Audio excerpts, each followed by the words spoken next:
Hello everyone, welcome to teaching Pathshala. मैं हूं आपकी एजुकेटर ज्योति। आज इस वीडियो में हम बात करने वाले हैं डीबीटी जेआरएफ की प्रिपरेशन स्ट्रैटेजी के बारे में। तो देखिए, ऑलरेडी आप लोग बहुत से एग्जाम की तैयारी पहले से कर चुके हैं। गेट की आप लोगों ने तैयारी की, बार्क का किया, इसके अलावा सीएसआई नेट का किया, और भी बहुत से एग्जाम आते रहते हैं, तो आप लोग की तैयारी चलती रहती है, राइट। तो स्ट्रैटेजी ऑलरेडी आपको पता है कि क्या होनी चाहिए। मैं यहाँ पे कुछ रियलिटी चेक के बारे में बात करूंगी। एक तरीके से आप कह सकते हो ये गाइडेंस वीडियो होने वाला है, जिसमें कि हम स्ट्रैटेजी तो डिस्कस करेंगे ही साथ ये डिस्कस करेंगे कि कहाँ पे आप ज्यादा फोकस कर सकते हो, कहाँ से अपना फोकस हटा सकते हो, ठीक है। बट इसके लिए मैंने आपके सामने दो टेबल रखा है। ये जो मैं बात कर रही हूँ, ये जो कंक्लूजन मैंने निकाला है ना, वो पेपर को एनालाइज करके निकाला है। आपके पास अगर इससे बेटर कंक्लूजन है तो आप उसके ऊपर जा सकते हैं, बट मैंने क्या कंक्लूजन निकाला है और उसके पीछे का कंसेप्ट क्या रहने वाला है, इसको जरूर आप जरा ध्यान से सुनिएगा। लास्ट वीडियो में मैंने आपको बताया था डीबीटी के जो पिछले 5 साल के जो एक तरीके से आप कह सकते हो टॉपिक वाइज क्वेश्चन मैंने आपको बताए थे, राइट। कि 5 साल में जो है कौन कौन से टॉपिक से क्वेश्चन आए हैं, और इन टॉपिक्स में अगर बायो इन्फॉर्मेटिक्स को हटा दिया जाए तो इसको हटा के बाकी सारे के सारे टॉपिक देखिए सीएसआईआर से मैच करते हैं, ठीक है। Animal and plant biotechnology 50% match करेगा, समहाउ ज्यादा मैच नहीं करेगा, बट अगर इनको और इनको हटा दिया जाए तो बाकी जितने टॉपिक मैंने यहाँ मेंशन किए थे 2019, 20, 21, 22, 23 समय जितने भी मैंने क्वेश्चन मेंशन किए थे, वो सारे के सारे टॉपिक सीएसआर के सिलेबस के जैसे ही हैं, लगभग 90% से ज्यादा मैच खाते हैं। तो आप खुद देखिए जरा, अगर जो मैंने कैलकुलेशन किया है वो मैंने सारे क्वेश्चंस को लेके किया है। तो हम इस टेबल का इस्तेमाल करेंगे चीजों को समझने के लिए, और उसके अलावा जो है और मैं एक जो चीज बता रही हूँ वो भी आप जरा सा समझ लीजिए। हमने अपनी लास्ट वीडियो में बात किया था जब हमने कट ऑफ को एनालाइज किया था। यस, आई थिंक यस ये वाला था, जिसमें कि हमने कैटेगरी 1 कैटेगरी 2 की कट ऑफ को एनालाइज किया, जिसके अकॉर्डिंग अभी तक का हाईएस्ट कट ऑफ हमको 236 मिला है आउट ऑफ 300, जो कि एक्सेप्शनल था एक तरीके से। इसके अलावा 2023 में अभी तक पिछले 8 साल का अगर कट ऑफ एनालाइज करते हैं तो 221 गया है। तो इसके बेसिस से मैंने स्टूडेंट्स को कहा था कि आप जो है 230 प्लस टारगेट कीजिए सेफ साइड में रहने के लिए। अब उसी बात पे चलते हुए मैंने आपके सामने एक टेबल डिजाइन किया है। इस टेबल के अनुसार हम डीबीटी जेआरएफ के लिए जो टारगेट मार्क्स बना रहे हैं ना, वो है 230 आउट ऑफ 300, यानी 300 में से आपके 230 या 230 से ज्यादा बनने चाहिए नेगेटिव्स हटा के। अब अगर मुझे 230 से ज्यादा स्कोर करना है तो इन दैट केस मुझे पेपर में 76 से लेकर 78 क्वेश्चंस को करेक्ट करना होगा। टारगेट यानी सॉल्व आप कितना करते हैं वो आपके ऊपर है, लेकिन 76 से लेकर 78 क्वेश्चन मेरे सही होने चाहिए, और इन क्वेश्चंस पे कोई नेगेटिव मार्क्स अप्लाई नहीं होना चाहिए इन दैट केस। तो मैंने यहाँ पे एक रेशियो टेबल बनाया है करेक्ट क्वेश्चंस के लिए। जैसे कि आपको पता है कि पार्ट ए में टोटल क्वेश्चन आपसे पूछे जाएंगे 50, और आपको 50 के 50 आंसर करने होंगे। 3 मार्क्स का एक क्वेश्चन होगा और नेगेटिव जाएगा 1 मार्क्स का। Coming to the part B, आपको उसमें 150 क्वेश्चन मिलेंगे, लेकिन उसमें आपको एनी 50 करना है। एक क्वेश्चन पे 3 मार्क्स दिया जाएगा और नेगेटिव आएगा 1। तो देखिए, अब पार्ट ए की बात यह है कि 50 क्वेश्चन आएंगे, आपको 50 के 50 करने हैं, लेकिन कुछ बच्चों का सवाल था मैम अगर क्वेश्चन सॉल्व नहीं हो रहे हैं तो आपको छोड़ना होगा। It's very simple. तो पार्ट ए जो है हमारे लिए 150 मार्क्स का है, पार्ट बी भी 150 मार्क्स का है। बस फर्क ये है कि पार्ट बी में हमको सिलेक्शन के लिए क्वेश्चंस दिए जाएंगे, पार्ट ए में वो सिलेक्शन के लिए ऑप्शन नहीं मिलेगा। तो मेरा कुछ कैलकुलेशन मैंने यहाँ बनाया है, 3 पॉसिबिलिटी मैंने बनाई है। वो पॉसिबिलिटी किस बेसिस पे चलती है, वो इस बेसिस पे चलती है कि पार्ट ए का सिलेबस क्या है डीबीटी का, और पार्ट बी का सिलेबस क्या है। जैसे कि अगर मैंने यहाँ पे सिलेबस आपको दिखाऊं तो मैंने सिलेबस को भी एनालिसिस किया। पार्ट ए देखिए 150 मार्क्स का आपसे पूछा जाएगा, 50 क्वेश्चन आएंगे, 50 के 50 करने को बोला गया है आपको। तो पार्ट ए में एप्टीट्यूड सेक्शन आएगा। इसके अलावा ये देख सकते हैं आप, बायोकेमिस्ट्री हो गया, मेथड्स इन बायोटेक्नोलॉजी हो गया, cell biology, cellular process and molecular biology, recombinant DNA technology, genetics, phylogeny and evolution, genomics and proteomics, IPR, biosafety and bioethics. अब ये जो सारे टॉपिक है इनको मिला के 50 क्वेश्चन आपके बनेंगे, जो 150 मार्क्स का वेटेज कैरी करेंगे। मैं सिलेबस को मैंने ढंग से एनालाइज किया और मुझे पता चला कि ये जो रेड कलर में मैंने मेंशन करके रखा है ना टॉपिक या फिर सिलेबस, ये सारे के सारे सिलेबस 90% से भी ज्यादा CSIR से मैच कर रहे हैं। और मोस्ट प्रोबेबली हमारे अभी फिलहाल में इस वीडियो को देखने वाले जो मैक्सिमम स्टूडेंट हैं वो CSR वाले ही हैं, यानी कि ये जो इतना टॉपिक है ये आप ऑलरेडी प्रिपेयर कर चुके हो। एप्टीट्यूड का सेक्शन उन बच्चों के लिए काफी फायदेमंद रहेगा जो जिन्होंने CSR के लिए भी एप्टीट्यूड तैयारी की थी, वो इसमें लगा सकते हैं इसको। अदरवाइज आपको एप्टीट्यूड के लिए अलग से तैयारी करना होगा। और बच गया ये 3 topic, that is genomics and proteomics, IPR, biosafety and bioethics.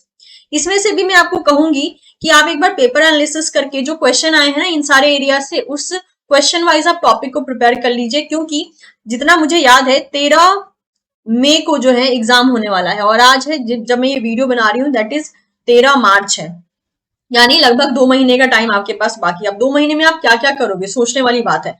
तो हमको एक ऐसा प्रैक्टिकल इंप्लीमेंटेशन करना है जो कि फिजिबल हो, जो पॉसिबल हो। ऐसी स्ट्रैटेजी बनानी है जो कि पॉसिबल हो फॉलो करना, ये नहीं कि बहुत बड़ी बड़ी स्ट्रैटेजी बना दी और वो फॉलो ही नहीं कर पा रहे हम। ठीक है, तो मैं सिलेबस से क्यों इंट्रोड्यूस करवा रही हूँ अभी आपको पता चलेगा। तो यानी कि यहाँ का अगर मैं सिलेबस देखती हूँ तो 1 2 3 4 5 6 7 8 9, ठीक है 9 अगर देखा जाए तो यानी कि एक तरीके से यहाँ पे 85% से ज्यादा सिलेबस आपको ऑलरेडी नोन है और समहाउ आपका तैयार भी है, क्योंकि जस्ट अभी CSR का एग्जाम हुआ है, right. Coming to the part B portion, यहाँ पे जितना भी रेड कलर में मैंने हाईलाइट किया है और साथ साथ में लिख भी दिया है, जैसे कि जो पहला टॉपिक है plant biology, physiology, molecular biology and seed technology, इसमें 90% सिलेबस आपको CSR का मिल जाएगा। Tissue culture, transgenic technology and biotechnology, इसमें भी काफी हद तक सिलेबस आपको CSR का मिल जाएगा। इनफैक्ट ये सारे टॉपिक जो है CSR के मिल जाएंगे। एनिमल बायोटेक्नोलॉजी में 10 और सब टॉपिक्स है, उसमें 60% आपको पोर्शन CSR का मिल जाएगा। कमिंग टू दी बायोप्रोसेस में 6 सब टॉपिक है, ये पूरा नया एरिया है। Next bio informatics and computational biology, ये भी पूरा का पूरा नया एरिया है। इन्वायरमेंट बायोटेक्नोलॉजी 30% आपको CSR के सिलेबस से मिल जाएगा। मैरीन बायोटेक्नोलॉजी ये कंप्लीटली आपके लिए नया है। नेक्स्ट मेडिकल बायोटेक्नोलॉजी 50% आपको CSR के सिलेबस से मैच करता हुआ मिल जाएगा। Molecular and human genetics 70% match करता हुआ CSR से मिल जाएगा। न्यूरो साइंस आपके लिए नया है, बट जो चीजें आप पढ़ोगे ना वो आपको पढ़ के लगेगा कि पहले भी इसके बारे में सुना है, यानी मतलब कि देखा सुना हुआ एरिया है वो। फार्मास्यूटिकल बायोटेक्नोलॉजी, इसका 10% सिलेबस आपको CSR में मिल जाएगा। यानी कि मैं अगर इधर देखती हूँ ना तो मैं जितना मोर और लेस एक आइडिया ले पा रही हूँ, लगभग 60 या फिर 50 ले लीजिए, 60 चलिए 60% सिलेबस ले लेते हैं जो कि आपका CSR से मैच कर रहा है, बाकी 40% मैच नहीं कर रहा है। तो अब क्या करें, तो यहाँ 85, यहाँ 60। अब देखिए किसी भी एग्जाम की स्ट्रैटेजी यही होती है कि आपको पूरा सिलेबस टारगेट नहीं करना होता है, ये रियलिटी है। आपको उतना टारगेट करना होता है जितने में आप वो एग्जाम क्लियर कर जाओ। अब चाहे वो एग्जाम क्लियरेंस आपका पूरे सिलेबस को 80% कवर करके हो रहा हो, 100% कवर करके हो रहा हो, या 90% कवर करके हो रहा हो, आपकी ये स्ट्रैटेजी होनी चाहिए। यानी स्टूडेंट का हमेशा ही अप्रोच ये होना चाहिए कि भाई मुझे एग्जाम क्लियर करने लायक इन्फॉर्मेशन या नॉलेज मिल जाए। अब चाहे वो नॉलेज एग्जाम क्लियरेंस की 60% में आपको मिले, या 50% में मिले, या फिर 80% में मिले, यहाँ पे यानी DBT के लिए भी जो आपकी प्रिपरेशन स्ट्रैटेजी होगी ना वो बिल्कुल ऐसे ही काम करेगी।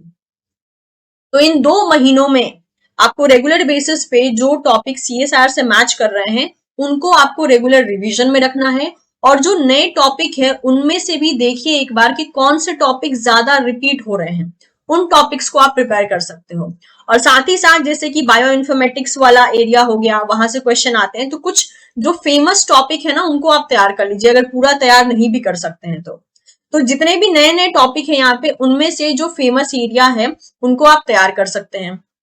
तो इस बात का ध्यान रखिए कि जो नया नया एरिया है सब कुछ नहीं पढ़ना है। जैसे कि marine biotechnology, I will not suggest कि आप इसको प्रिपेयर भी कीजिए, क्योंकि मैंने इसको कंप्लीटली न्यू क्यों कहा है, क्योंकि हम लाइफ साइंस के भी स्टूडेंट क्यों ना हो, लेकिन हमने मैरीन बायोटेक्नोलॉजी के बारे में रेयरेस्ट ऑफ रेयरेस्ट केस में सुना होगा या तो सुना ही नहीं होगा।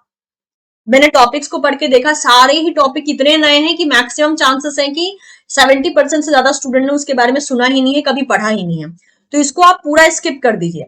अब आप बोलोगे मैम स्किप करने पे लॉस नहीं होगा, देखिए यहाँ पे आपको 150 क्वेश्चन मिलेंगे, और वो 150 क्वेश्चन ये सारे टॉपिक को इंक्लूड करके मिलेंगे, लेकिन हमको तो अटेंड सिर्फ और सिर्फ 50 क्वेश्चन करना है ना। तो यानी कि अगर इस टॉपिक से क्वेश्चन भी आता है तो हम स्किप कर सकते हैं। तो वो एक बेनिफिट हो जाता है। अब इसमें जैसे कि मैंने कहा 60% सिलेबस तो आपका CSR संभाल लेगा, लेकिन बाकी 40% सिलेबस में से 100% अगर इस टॉपिक से ना भी टारगेट करो, 20% और आपको टॉपिक को टारगेट करके इस 60 को आपको 80 करना होगा। अब आप देखिए, आपको अब खुद एनालाइज करना पड़ेगा अपने एंड से कि और कौन कौन से टॉपिक को हम प्रिपेयर करें। जिसको प्रिपेयर करना आसान है उसको तैयार कर लीजिएगा, और एक बार चेक भी कर लीजिएगा कि पिछले साल के पेपर में उनसे सवाल आए हैं या नहीं आए हैं। ये कुछ चीजें आप अपने एंड से कर सकते हो। मैं अपने एंड से वो सब कुछ कर रही हूँ जो मेरे एंड से पॉसिबल है। अब ये जो हमने पेपर एनालाइज किया ना, ये क्यों एनालाइज किया? इस टेबल को समझने के लिए। तो मैंने यहाँ पे 3 सिनारियो बनाया है। सिनारियो क्या है कि मैंने आपको बोला है 230 मार्क्स, मैं एक्चुअल में 234 लेकर चल रही हूँ। 230 प्लस कहा था मैंने, यानी 234 में लेकर चल रही हूँ। इसके अकॉर्डिंग मैंने क्या डिसाइड किया है, यहाँ पे देखिए कि पार्ट ए में 50 क्वेश्चन करना होता है। अब ऐसा तो है नहीं कि 50 के 50 क्वेश्चन मुझे आते हो, जरूरी तो नहीं है। तो मैंने कुछ यहाँ पे कॉम्बिनेशन बनाया है कि अगर आप पार्ट ए में से 35 क्वेश्चन को करते हैं और सही करते हैं, यानी 35 क्वेश्चन सही होंगे और इनमें से कोई नेगेटिव मार्क्स नहीं निकल रहा है, तो आपके इस पार्ट ए में बन जाते हैं 105 marks. Coming to the part B, 43 question आपने किए और वो 43 क्वेश्चन सही होने चाहिए। कितने किए आपने पता नहीं, बट 43 क्वेश्चन आपके सही होने चाहिए। और वो सही किस तरीके से होगा? वो सही इस तरीके से होगा कि इसमें से कोई भी नेगेटिव मार्क्स नहीं होना चाहिए। मतलब 43 क्वेश्चन सही हो रहे हैं और वो टोटल आपको 129 मार्क्स दे रहे हैं। तो आप जब पार्ट ए और पार्ट बी के मार्क्स को प्लस करोगे तो आपके 234 बनेंगे, जो कि हमारा टारगेट भी है। नेक्स्ट, दूसरा कॉम्बिनेशन, ये तो था पहला कॉम्बिनेशन। दूसरा कॉम्बिनेशन क्या है? क्योंकि पार्ट ए हमारा ज्यादातर नोन एरिया है, कम भी प्रिपेयर करेंगे तो भी चलेगा, तो वहां से आप 40 क्वेश्चन कर लीजिए, जो कि 120 मार्क्स का हो जाएगा। ध्यान दीजिए, ये सारे मार्क्स मैं बता रही हूँ नेगेटिव्स को हटा के, यानी आप 120 मार्क्स पार्ट ए में स्कोर कीजिए नेगेटिव्स को हटा के। पार्ट बी में जो मार्क्स बोल रही हूँ वो नेगेटिव्स को हटा के बोल रही हूँ, ठीक है? इतने बनने चाहिए। तो अगर सेकंड कॉम्बिनेशन क्या है कि अगर आप 40 क्वेश्चन कर लेते हैं पार्ट ए में तो 120 यहाँ बन जाएंगे। फिर पार्ट बी में आप क्वेश्चन कम कर सकते हैं। जैसे पार्ट ए में हमने 40, केस ए में हमने 43 क्वेश्चन सॉल्व किए थे, केस 2 में जो है हम 38 क्वेश्चन ही सॉल्व कर रहे हैं। तो आप एक कॉम्बिनेशन बना सकते हो 144 मार्क्स का, that is in part B, और 120 मार्क्स का, that is in part A. क्योंकि जहां तक मेरा मतलब एक अनुमान कह रहा है कि पार्ट ए में आपके लिए स्कोर करना आसान होगा compare to part B, because part B में बहुत सारे नए सेक्शन है, पार्ट ए में उतने ज्यादा नए सेक्शन नहीं है, तो वहां पे आप मैक्स टू मैक्स स्कोर कर पाओगे। ये था सेकंड कंडीशन। और थर्ड कंडीशन मैंने बताया है कि एक्सट्रीम अगर आपने पार्ट ए को बहुत बढ़िया प्रिपेयर कर लिया तो इसमें आप 45 क्वेश्चन को अगर सही करते हो एक्सक्लूडिंग नेगेटिव, तो आप 135 मार्क्स यहाँ स्कोर कर लोगे। और 33 क्वेश्चंस को अगर आप करते हो सही, that is in case of part B, तो आप यहाँ पे 99 मार्क्स स्कोर कर लोगे। अगेन आपका 234 जो है यहाँ पर एक तरीके से कट ऑफ चला आएगा। तो आपको ऑल ऑफ टोटल जो होता है यहाँ पर एक्चुअल में वो आपको 230 प्लस बनाना है। अब जैसे कि कुछ कुछ स्टूडेंट कहेंगे कि मैम यहाँ पे जो जनरल था आपने वो क्यों नहीं लिया, दैट इज आप 220 भी तो लेके चल सकते हैं। देखिए अब मैं 220 225 बोलूं तो मैं नहीं चाहती हूँ कि वो बॉर्डर लाइन पे आके आप रुक जाए, 1 मार्क्स से नहीं हुआ, 2 मार्क्स से नहीं हुआ, तो वो जो गिल्ट होता है ना वो बहुत ज्यादा रह जाता है। इसलिए मैं सेफेस्ट साइड ले रही हूँ 230 प्लस मार्क्स। तो ये मैंने 3 कॉम्बिनेशन बनाए हैं, और ये कॉम्बिनेशन नेगेटिव को एक्सक्लूड करके बनाए कि भाई इतने क्वेश्चन आपके सही होने चाहिए नेगेटिव को एक्सक्लूड करके। तो ये जो कॉम्बिनेशन बना है ना वो आपको एक आइडिया दे रहा है कि पार्ट ए और पार्ट बी में कितना स्कोरिंग करें कि हमारे मार्क्स क्वालिफाइंग मार्क्स रेंज के पास चले जाए। अब इसको स्कोर करने का भी मैंने आपको स्ट्रैटेजी बताया कि आपको ये जो सिलेबस है इसको कैसे डील करना है। ये आपका 85% ऑलरेडी डन है, कोशिश करके इसको 95 कर लीजिए। और अच्छी बात, ये 60% या 55% ऑलरेडी डन है, इसको कोशिश करके 80% कर लीजिए। तो ये कुछ स्ट्रैटेजी मैंने अपनी तरफ से थोड़ा बहुत कहते हैं ना कैलकुलेशन करके एनालाइज करके निकाला है। आप अपने एंड से इसमें थोड़ा बहुत मॉडिफिकेशन भी कर सकते हैं। तो मेरा जहां पे मतलब जितना मेरा आइडिया लग रहा है कि आपको पार्ट बी के लिए ज्यादा तैयार करना पड़ेगा कंपेयर टू पार्ट ए। अब आज से ही आपको शुरू हो जाना है कि भाई पार्ट बी के लिए आपको कहाँ से आपको दैट इज कंटेंट मिलेंगे। एक जगह तो मिलेंगे नहीं, अलग अलग आपको बुक में सर्च करना हो, क्योंकि ये टॉपिक CSR से मैच नहीं कर रहे हैं, राइट? तो आपके जो है इन सब टॉपिक्स के, वो भी जो टॉपिक्स भी हैं वो मतलब CSR के कहीं भी एरिया में नहीं आ रहे हैं। जो आ रहे हैं वो मैंने ऑलरेडी मेंशन कर दिया। तो जो नए टॉपिक है उनके लिए आप गूगल की मदद ले सकते हैं। अभी तो चैट GPT भी आ चुका है, उसकी मदद ले सकते हैं। बुक्स हैं, लाइब्रेरी में जाते हैं तो वहां से आप उन टॉपिक्स को देख सकते हैं। सबसे पहले आप लोग का पहला टास्क यही रहेगा कि पिछले 5 साल के क्वेश्चन पेपर को एनालाइज कीजिए, देखिए किस किस टाइप के क्वेश्चन आए हैं। उससे आपको आइडिया लगेगा कि यस ज्यादा तो नहीं पढ़ना है। जैसे मैंने कुछ दिन पहले ही बायो इन्फॉर्मेटिक्स का नोट्स आपको शेयर किया था टीचिंग पाठशाला के टेलीग्राम चैनल पे, उसमें सब कुछ ही नहीं पढ़ना है। आप उसमें देखिए कि कौन कौन से टॉपिक से क्वेश्चन आए हैं, उन टॉपिक से रिलेटेड जो है वहां पे स्टडी कीजिए, क्योंकि वो तो मेरे बीएससी के नोट्स है, ए से लेकर जेड तक चीजें वहां पे मेंशन है, लेकिन आपको वो टॉपिक से पढ़ना है जो कि डीबीटी पॉइंट ऑफ व्यू से जरूरी है। और ये कैसे पता चलेगा, जब आप पेपर एनालाइज करो कि हाँ किस टॉपिक से क्वेश्चन आए हैं। तो ये था मेरे लिए मेरी तरफ से कुछ सजेशन कि आपको अपनी प्रिपरेशन स्ट्रैटेजी कैसी रखनी चाहिए। अब आपको अपना टाइम डिसाइड करना है, रोज भी जो है आप मिनिमम से मिनिमम 4 घंटे तो आपको देने ही पड़ेंगे डीबीटी के प्रिपरेशन के लिए। तो टाइम निकाल के 4 घंटे, क्योंकि अभी सबसे मतलब कि अभी जो रिसेंट एग्जाम आने वाला है वो डीबीटी है, अभी सीएसआर जो जून वाला है वो बहुत दूर है, ठीक है, वो भी जून में होगा, कब होगा पता नहीं, लेकिन अभी जो एग्जाम पास में आने वाला है वो है डीबीटी, और ये भी आपको फेलोशिप गिविंग एग्जाम है, सीएसआर के इक्विवेलेंट कंसिडर किया जाता है। तो ये मिल गया तो आप ऑलरेडी अपना पीएचडी कंटिन्यू कर पाओगे। और डीबीटी का स्कोर कार्ड जो है लगभग मैक्सिमम इंस्टीट्यूट में एक्सेप्ट किया जाता है। तो आप ये मैं उम्मीद करती हूँ कि जो भी मैंने सजेशन दिया आपको ये आपके लिए यूजफुल रहा होगा। फिर भी कोई आपके पास डाउट आता है या कुछ फीडबैक है तो आप कमेंट सेक्शन में बता सकते हैं। कोशिश मेरी पसंद आई हो तो आप चैनल को सब्सक्राइब करके वीडियो को लाइक कर सकते हैं। Thank you so much, will see you soon in the next session, bye bye.